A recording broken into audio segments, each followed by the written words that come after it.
Bueno, una vez que hicimos el mate, vamos a concentrarnos en la tapita. Esto fue cuando la ponía el rojo para ablandarla, después de hacer la forma. La rellené, la pegué en la pasta de cincelar y comencé, obviamente, un cincelado muy sencillito, porque la estética así lo demanda, un par de aros concéntricos, que era lo tradicional en este tipo de estética, ¿no es cierto? Ahora vamos a hablar de la bombilla. Es un cañito que doblamos a martillo, la mayoría de ustedes ya lo han hecho, se lo saben de memoria. Vamos también a delimitar los campos superiores e inferiores a través de un plano que sería el borde. Previamente colocamos adentro una espiga de acero para que la chapa no se hunda cuando comencemos a cincelar. Entonces, una vez que está rectificado, con la misma barrita de acero con que terminamos de rectificar con el martillo de madera la forma totalmente cilíndrica de ese caño, la dejamos y comenzamos a hacer las marcas. Ahí va, ¿ven? También acá estoy usando, ¿qué cosa? Un cincel recto, precisamente ¿para qué? Para dejar líneas rectas, que serían los aros concéntricos de decoración superior e inferior. Ahí se puede, creo que se puede ver bastante bien.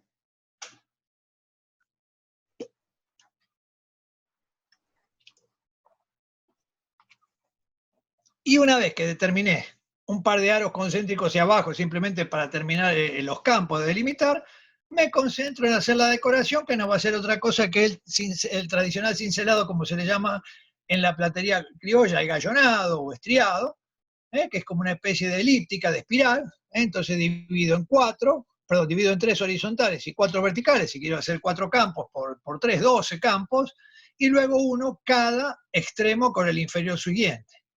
Y acá se puede apreciar, ven, los tipos, cómo se va empezando a modelar. Ahora lo vamos a ver en la imagen siguiente. Y acá miren la cantidad de cinceles que había sueltos, porque pues yo nunca hago una sola cosa al mismo tiempo. Capaz que estoy haciendo bombilla, estoy haciendo una fuente, estoy haciendo una tetera. Es decir, uno va adelantando las piezas porque hay que dejarlas enfriar o rellenarlas o vaciarlas o blanquearlas. Entonces, bueno, en la mesa de trabajo a veces hay 50, 60 cinceles de acuerdo a los tipos de trabajo que se están llevando adelante en ese momento.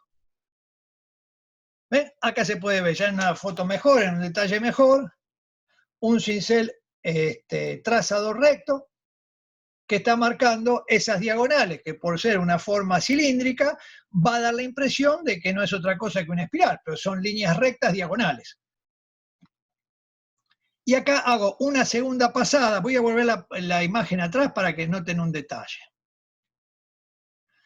No se ve exactamente bien, pero acá quizás si esfuerzan un poco la vista van a ver que ahí atrás tenemos la cabeza de la espiga central de acero que abarca todo el ancho exacto del diámetro interior. Perdón, para otro lado. Y acá fíjense que cambié ese acero que entraba justo y metí uno más chiquito. ¿Por qué?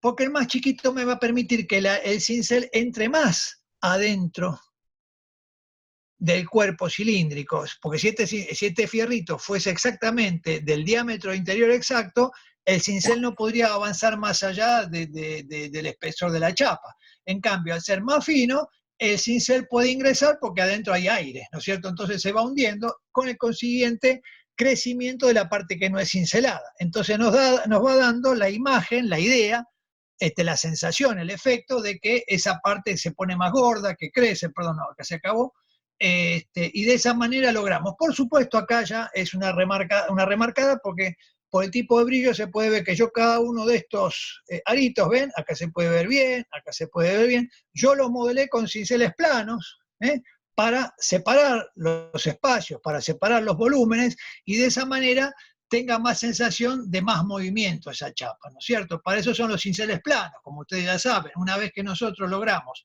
bajar la línea, estructuramos ese ornamento para darle el cuerpo geométrico que nosotros nos gustaría o que nos imaginamos que debe ser. Y se acuerdan que cuando hablábamos de forja de cinceles, ven cómo el cincel se va de muy fino, de a poco va creciendo, creciendo, creciendo, hasta lograr el tamaño de la espiga, pero acá ya el dedo lee la forma exacta que tiene esa cabeza, porque ya la estructura de ese cincel geométricamente apunta a esa concreción que sería la de la cabeza de ese cincel. Bueno, volvemos al tema del mate. Una vez que lo terminamos de cincelar, lo vamos a vaciar de pasta, que ya lo habíamos hecho. Ahí está, estaban invertidas las fotos. Ustedes ya lo saben, tenemos fabricado trípodes especiales poner las piezas y que se vayan volcando solas. El soplete está puesto en un trípode fijo, entonces uno se va a hacer otra cosa y con una llama suave va calentando ese cuenco para que vaya volcando suavemente en una cazoleta. Una vez que se volcó, que es la que se ve allá, la cazoleta, que ya se vació todo de pasta, lo carboniza para eliminar todo excedente de pasta que queda totalmente eliminada por la carbonización, por la temperatura. Y acá tenemos la piecita ya cincelada. Lo que vamos a ver a continuación, ¿hasta acá alguna pregunta? No. Perfecto.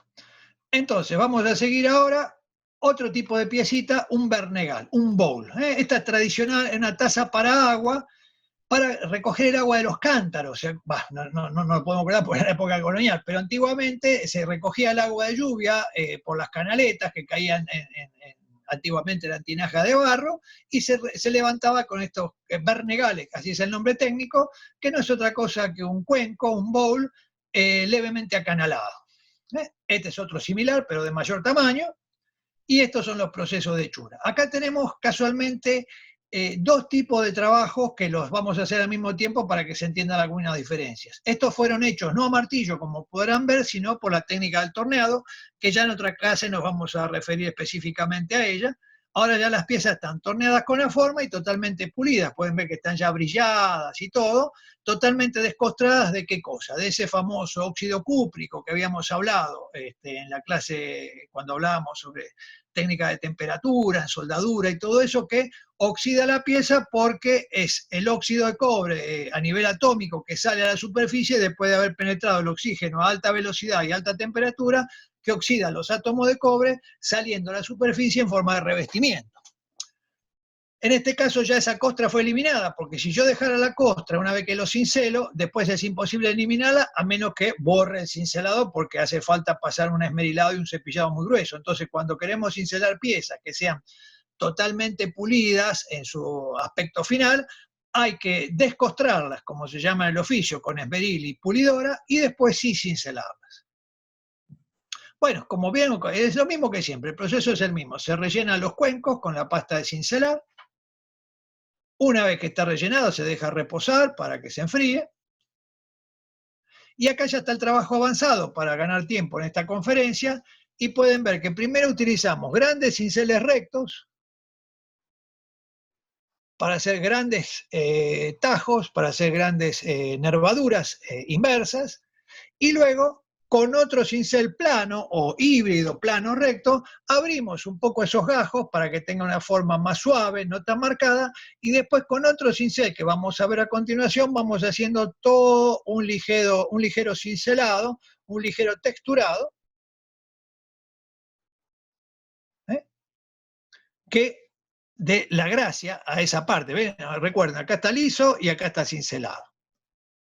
Ahí está, ¿ven? Es lo que hablábamos antes. ¿Ven? Este es el cincel gordo que estoy usando, que tiene exactamente el ancho de la canaleta que yo quiero abrir. Si yo quisiera hacer una canaleta más grande, usaría un cincel más gordo, y si quisiera hacer una canaleta más fina, usaría un cincel más fino. Después, ven, este es el híbrido que les mencioné antes. Este, si uno lo mira de cabeza, es un recto, es un plano, pero con los bordes ligeramente redondeados. Entonces permite entrar, apoyar en el interior de la canaleta y bordear los bordes sin peligro de dejar ninguna picadita. ¿Por qué? Porque tiene los bordes romos, los bordes redondeados. Y ves la cabeza también, como la tiene reventada de tantos años de usarse. Y luego con otro híbrido, en este caso también es un recto plano, voy tirando simplemente unos pasos de cincel que dejan una especie de texturado muy, muy agradable, un perlado, como se le llama el oficio, que le da toda la gracia, que acá la tenemos, ¿ven? Y ya no va a hacer falta más nada, porque este pequeño texturado, este pequeño perlado que uno hizo en la superficie, se traduce en la parte de adentro también como una vibración, como una pequeña nervadura que queda muy agradable, especialmente para todo lo que sea platería de mesa, que siempre, como ustedes ya saben, porque no me canso de explicarlo, en la platería de mesa lo que se busca, por el contrario, no es un cincelado muy excesivo, porque oscurecería el brillo de la pieza. Entonces se buscan siempre piezas que sean lisas, piezas que permitan el brillo de la pieza, que induzca la alegría, que da una mesa puesta, un candelabro, un plato de plata. Entonces siempre se busca el brillo, la alegría, ¿no es cierto? No se busca un cincelado minucioso, porque eso es para otro tipo de estética. Y acá vemos el cincel a la izquierda, ven que es como si fuera un plano, pero los bordes suavemente rectos. Y por supuesto, como ven, totalmente pulidas las cabezas, como los tengo yo en mi taller, y trato que lo mantengan ustedes en la escuela, para bruñir esa superficie que ya fue pulida previamente, como vieron antes. Mismo proceso, se despega de su base de pasta, se va levantando suavemente, se deja caer el excedente de pasta que quedó pegado, ahí está. Y luego se retira los restos con un trapo viejo, y luego con queroseno, nafta o cualquier producto detersivo, desengrasante, se lava el interior para eliminar los últimos restos de pasta. Después con agua y detergente, como ustedes ya saben, están acostumbrados. Y acá tenemos, esta es una imagen previa, antes de que lo despegara, ven la imagen, porque acá no coincide porque este sería el modelo más grande, que es más ancho, y este es el más pequeño. Acá, si no sé si alcanza a ver la imagen que dice Bernegalito y Bernegal. Este sería el Bernegal y este es el Bernegalito, que es igual, pero mucho más chiquito. Y este es el grande. Y este es el chico, que vieron recién. Un catador. Bueno, este es un cincelado de un catador tradicional, que es bastante parecido en su tratamiento, solo que no le hice un texturado a toda la superficie, sino que lo dejé en el primer paso, que es en el de las marcas generales de los gajos. Mismo proceso, calentamos la chapa, rellenamos con pasta, acá ya lo tenemos que se está enfriando, y luego a compás y por sistema de simetría radial, que ustedes ya lo conocen perfectamente, otro día sí voy a dar una clase específica de eso. Ahí se los dibujo, que son simplemente gajos concéntricos, ven como tenemos una paralela al centro, un radio, que va a determinar dónde nace cada curvatura de cada gajo, y acá puse de costado a propósito el tipo de cincel recto, y ven como siempre explico, de mayor a menor. Ahí se ve mejor el cincel, ¿ven? Con este cincel yo logré todas las superficies rectas.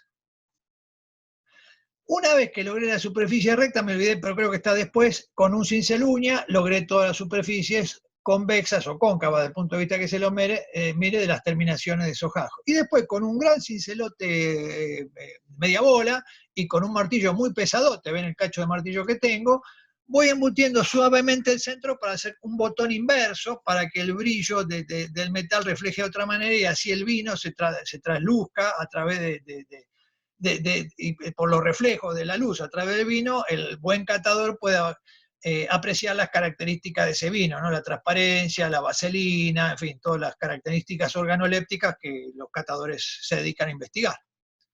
Y acá tenemos, ve cómo quedó ese botoncito totalmente repujado y fíjense, bastante bien parejito con respecto al borde. Esto no lo logré porque sea un genio del cincelado, sino porque uno va golpeando despacito, desplazando los volúmenes hasta que más o menos quede paralelo y distanciado de los bordes cincelados.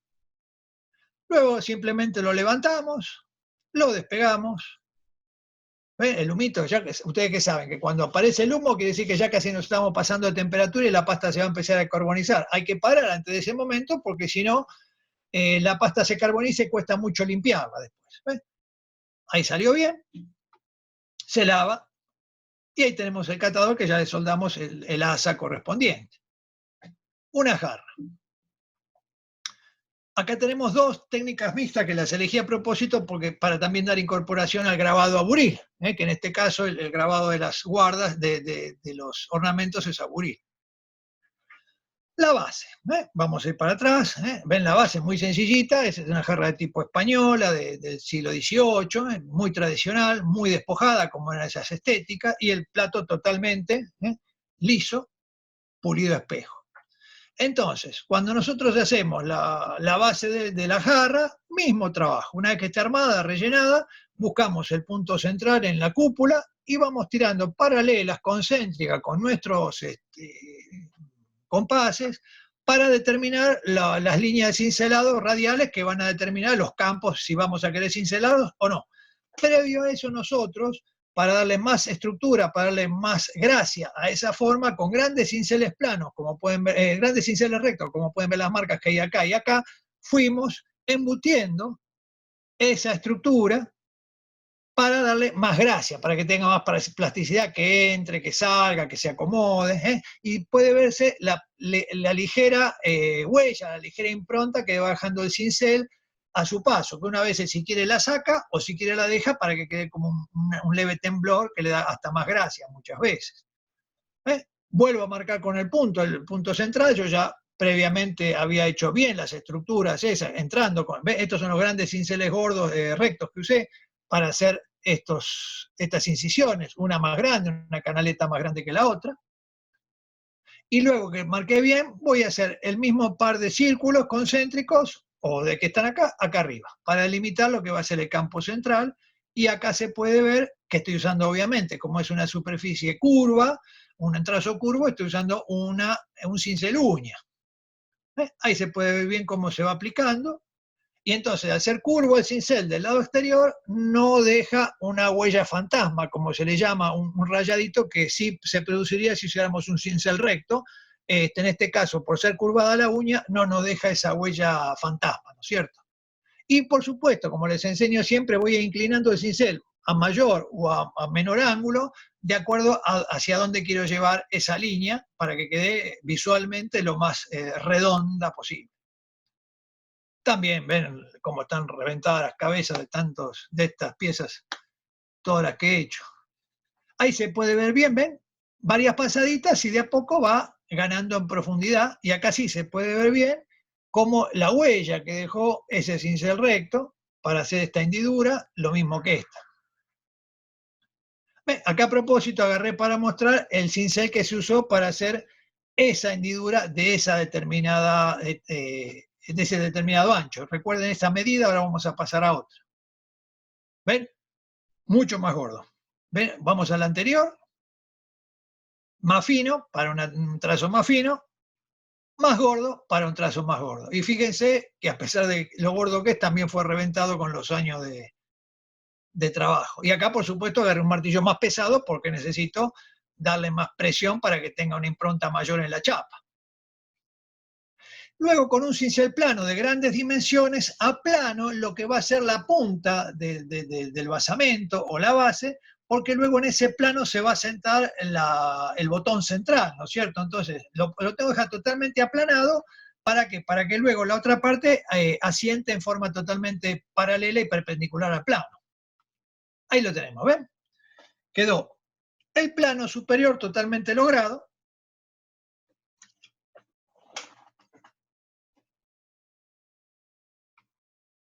Y una vez que dejamos de lado por un rato la base, vamos a empezar a cincelar los campos en que se divide esa jarra de 8 gajos. Entonces, simplemente con un compás y una regla, voy tirando a ojo las líneas. No hay mejor sistema de marcación que el ojo humano, ¿no es cierto? Uno, por más que quiera medir con centímetro, con milímetro, el ojo humano es el que determina todo, porque a veces la inclinación del objeto hace que uno necesite corregirlo ópticamente a través de una pequeña distorsión física que va a colaborar para que se vea la superficie totalmente equilibrada con respecto al plano. Y luego a mano voy a terminar las curvas y contracurvas que van a dar como resultado por dónde va a ser el corte de esa pieza, ¿no es cierto? Y ahí está, ¿ven? Un martillo liviano, obviamente, con un cincel uña, voy haciendo ese pequeño ondulado que va a determinar el corte de esa chapa. Ahí se ve. Ahí se puede ver bien en detalle. Son varias pasadas, como ustedes saben que hacemos nosotros. Entonces, en cada pasada uno va inclinando el cincel a izquierda o a derecha para lograr el perfecto emparejamiento de las paralelas, ¿no es cierto? Y ven, como siempre, insisto, ven cómo el cincel se afina, determinando que el dedo lea la forma que tiene ese cincel en la punta. Y luego con un cincel recto, trazador, voy a tirar las rectas. Es decir, todo lo que sea recta se va a usar un cincel recto y todo lo que sea curva se va a usar un cincel uña. Ahí está. Ven, el martillo está en movimiento, pues yo estaba, mientras el fotógrafo sacaba las imágenes, yo iba tirando las líneas. Acá se ve un lindo detalle, cómo el cincel va avanzando, va dejando la impronta, y acá está la línea hecha todavía con el lápiz, que todavía no fue marcada por el cincel trazador. Después, una vez que cincele la parte del cuerpo, que cincele los gajos, a ojo, tiro las continuaciones imaginarias con mi lápiz hasta llegar al centro. Y una vez que están planteadas, mismo trabajo, cincel recto, varias pasadas. Y ahí tenemos ya la jarra lista para ser vaciada y comenzar su trabajo a buril. Y acá está lo que les hablaba antes del burilado. ¿Yo qué hago siempre? Como estas piezas ya sí, este tipo de detalle, muchas veces los clientes me piden reproducir la misma pieza, porque los servicios de mesa ustedes saben que son de grupos de piezas, ¿no es cierto? 12 platos, 24 platos, 2 jarras, 4 jarras, 6 jarras, y ahí sí, yo no me puedo arriesgar dentro de 5 años, cuando el cliente vuelva, a hacerle una jarra distinta a la que tiene, porque me la tira por la cabeza. Entonces, bueno, para eso sí, este tipo de dibujos, y sí, los guardamos, los calcamos, hasta lo dejo pegado con cinta scotch, como pueden ver acá, hasta con un pedacito de carbónico, y ese es el que voy a calcar arriba de la chapa para que todos los dibujos queden exactos. Y podrán ver acá que en el boceto están todas las medidas meticulosamente anotadas, 40, 60, 110, 1,5, en fin, todo, porque las jarras o cualquier pieza de platería de mesa tiene que poder volver a hacerse cuantas veces haga falta. Esa es un poco la diferencia que yo siempre explico entre el artesano que dice, mirá lo que hice, y el artesano que dice, mirá lo que salió, ¿no es cierto? ¿Por qué? Porque yo cuento la misma anécdota siempre, ¿no es cierto? Hace muchos años me tocó, una de las tantas veces que fui de jurado al Perú, bueno, le otorgamos la pieza, la obra, el principal premio a un artesano que había hecho una hermosa vasija en plata, cincelada, divina, y el primer premio era patrimonio para el patronato, ¿no es cierto? Entonces, pero al presidente del patronato le gustó tanto la pieza que se la encargó al artesano otra, igual, ¿no es cierto? Pues la quería tener para él. Yo volví como a los 6 meses recién, y él me saca el tema. Emilio, ¿tú te acuerdas de esa jarra, de esa vasija? Sí, le digo, ¿qué tal quedó? No es esa, me dice. Y yo me reía. Le dije, bueno, el problema es que el artesano muchas veces se larga a hacer una pieza sin tener un plano desarrollado, sin tener un proyecto definido, y la va haciendo, y por su sensibilidad natural, logra hacer una pieza bella y hermosa, y quizás no sea igual a la anterior. Muchos eso lo ven como un mérito y lo venden como si fuera la característica, y para mí es todo lo contrario. Para mí, el artesano que no es capaz de hacer 2 veces, hablando de piezas complejas, ¿no es cierto? Si uno va a hacer un vasito, bueno, obvio que sale siempre igual. Pero una pieza compleja es aquella que uno la pueda volver a repetir, y eso habla del profesionalismo del artesano, que sabe hacer un proyecto, que sabe respetarlo, que sabe calcular las dimensiones, que cuando el cliente venga dentro de un año o 5 años, como me pasa a mí, a veces pasan 10 años, vuelve un cliente y me dice, Emilio, me hace el modelo tal de plato que quiero hacer 6 más, así le quedan a mis hijos cuando yo me muera. Eso se usa mucho en la platería, dejar a los hijos parte de la platería cada uno. Ahora haya menos se usa, antes se usaba mucho eso. Y yo no, imagínense, yo no puedo entregarle a ese cliente un plato, una jarra, una fuente, una sopera que sea distinta a la que ella tiene, porque sería un desastre en una mesa, ¿no es cierto? Entonces, por eso que nos cuidamos siempre, por eso yo siempre cuando enseño dibujo hablo, hacer planos precisos con las medidas hasta la última. Y eso también nos da una ventaja extra, que nosotros vamos precisamente al punto, no estamos a tientas. Ya sabemos que esa chapa hay que cortarla de 38,5, que ese alambre hay que cortarlo de 42,4, que el ancho entre la faja tiene que ser de 3 milímetros y no 2,5 o 4. Eso nos facilita el trabajo, nos brinda más rapidez y sobre todo más seguridad en la ejecución, porque ya sabemos hacia dónde vamos. Es como cuando uno hace un camino que ya ha recorrido 100 veces, o uno que está en un lugar que no conoce y no sabe. Uno va temeroso, incierto. Bueno, lo mismo pasa en el oficio, ¿no es cierto?